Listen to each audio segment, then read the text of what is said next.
So yun, what's up sa inyo mga ka-farming, panibagong araw, panibagong vlog. Dito tayo ngayon sa kulungan. Papakita ko sa inyo dahil tayo ay kukuha ng damo.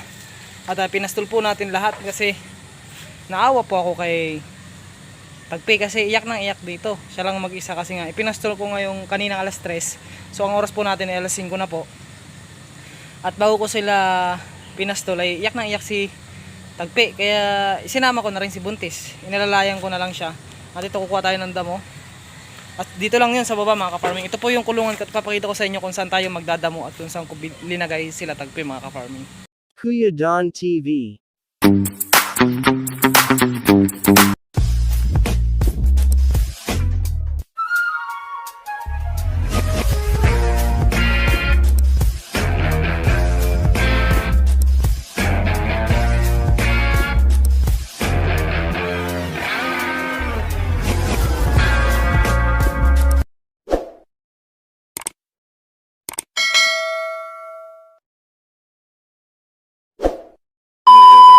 So ito po yung kulungan ko mga ka-farming. Naglinis na rin ako sa ilalim. Ayan.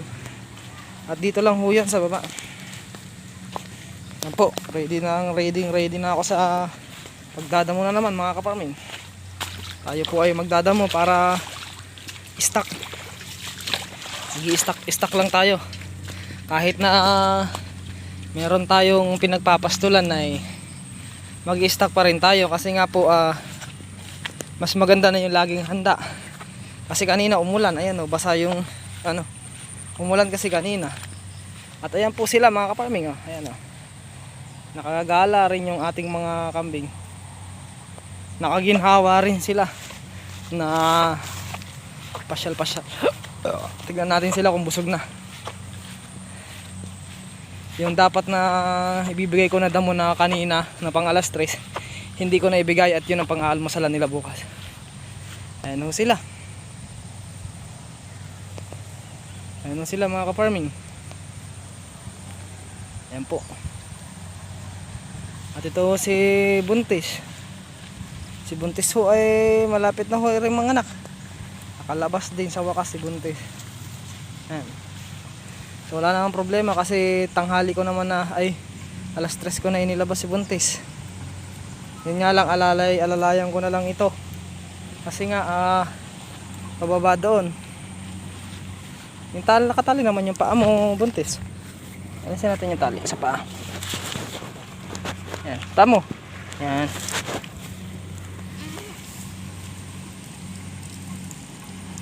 Yan po siya mga ka-farming. Buntis. Nalinisan na yun dito. Maubos niya na.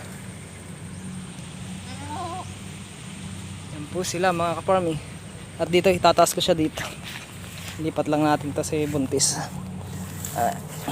Tess, dito tayo sa taas para makain mo to. Tess, dito.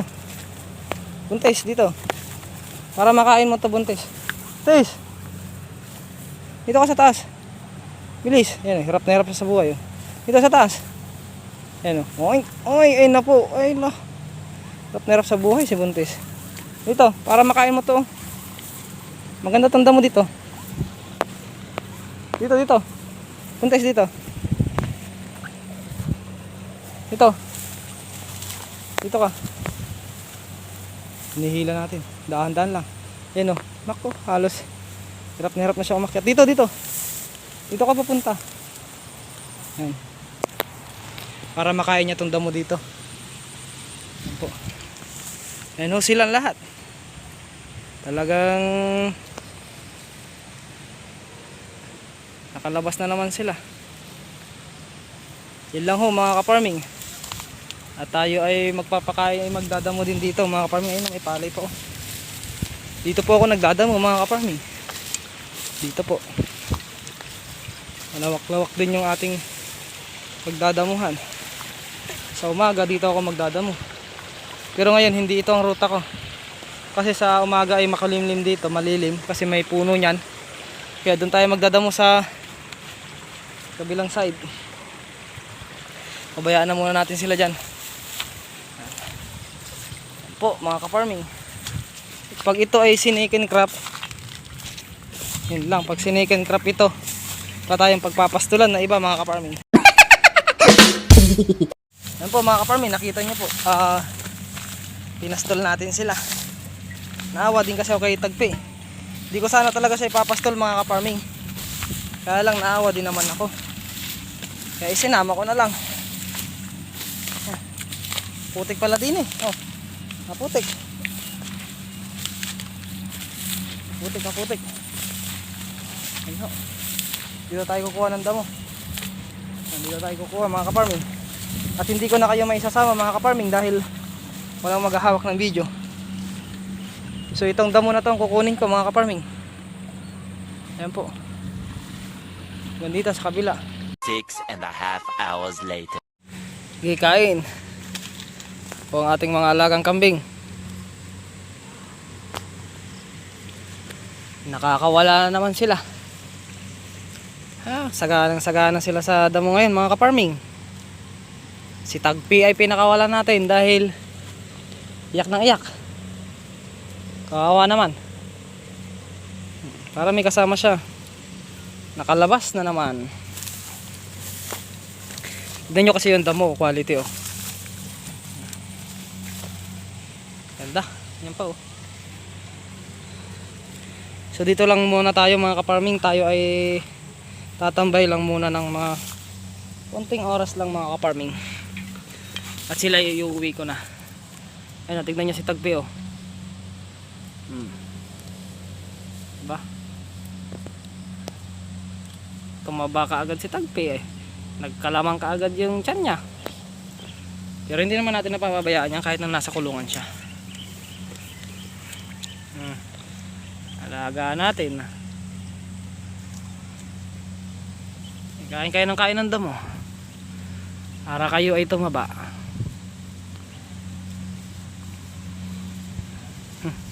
Hala, si Buntis. Sige. Ay nako, Tagpi, bumaba ka pa. Hinahanap siguro nito palay. Yung palay ang hinahanap niyan eh.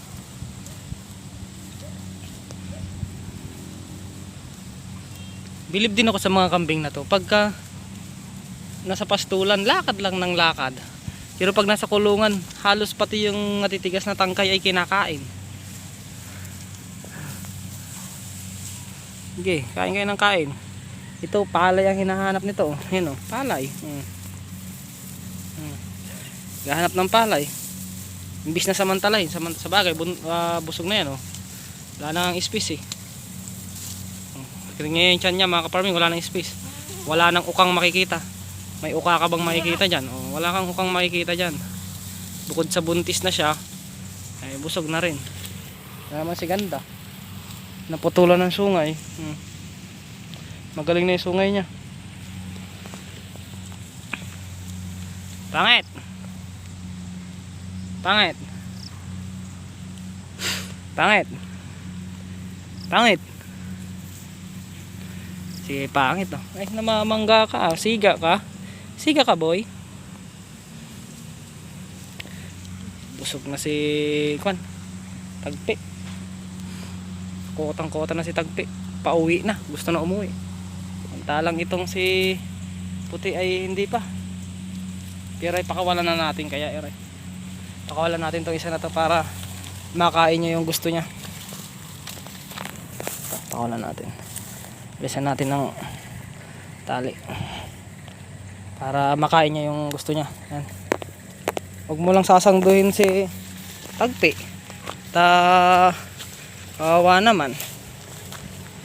Ayan natin dito. Bunutin natin. Kasi pauwi naman na tayo mga ka-farming. Pauwi na tayo. Iniintay na lang natin na makakain sila ng konting oras pa. Alas 3 ko sila linabas eh. Ayusin lang natin tong tali.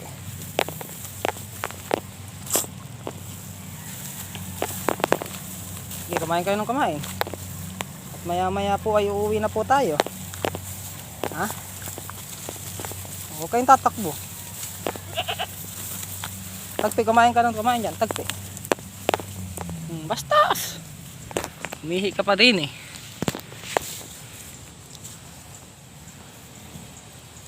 Wala sa lungga yung mga kambing natin. Kasi inday oh.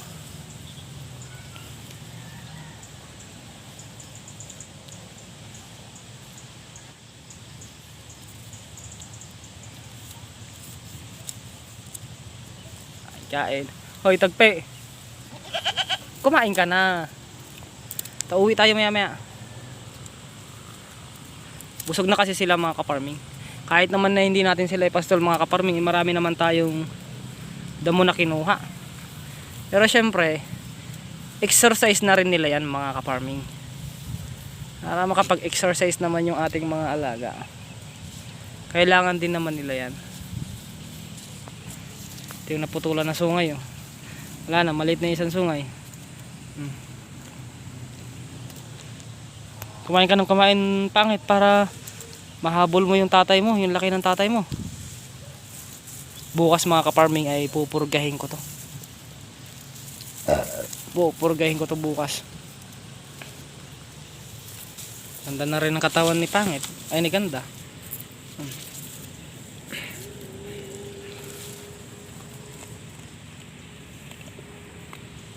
Palay naman yung kinakain mo. Palay yan. Palay yung kinakain.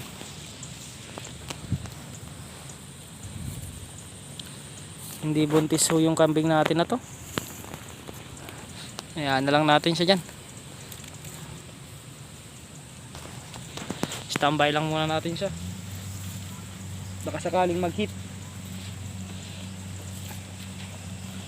Ayan, sige. Kumain ka ng kumain dyan, oy.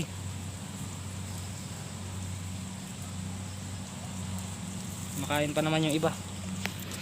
Pangit to. Nahanap mo dyan pangit. Yung sungay niya oh. Natuyo na yung sungay niya.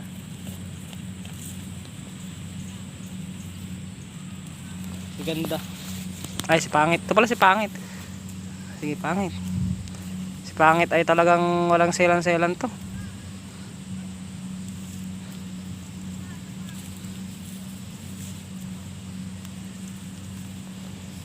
Pag itong tatlong dumalaga ko ay nagsabay-sabay na nag-hit, kahit pa paano ay makakatulong na to para makabilis tayo makaparami. Sa ngayon ay mabagal pa tayo makaparami kasi iisa pa lang yung inaasahan natin.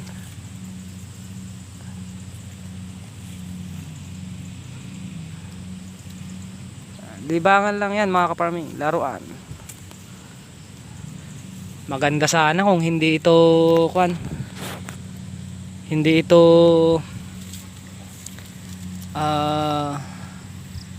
taniman. Yun ang the best. Kung hindi nila tataniman to, eh di may pagpapastulan na tayo. Pagtsatsagaan ko sila sa ganitong oras, labas ko sila ng alas 5. Pero mga ilang araw lang tong papastol, hanggang katapusan lang to. Mga susunod na araw di ko na to ilapapastol. Pinagbigyan ko lang mga kaparming kasi iyak ng iyak. Pinagbigyan ko lang to. Talagang ito kasi pag inuwi ko na to, hindi nakakain itong mga to. Ihahatid ko na sana siya kaya lang sayang yung konting oras pa. Siya pa yung itataba nila. Hanggat may damo ay pakainin natin ng pakainin ng ating alaga para tiba-tiba sila, para meron silang ipayat.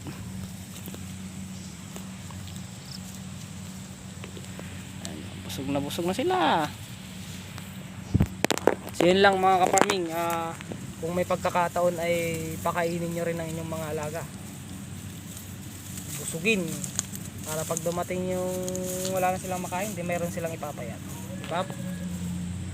So yun lang mga kaparming, share ko lang sa inyo.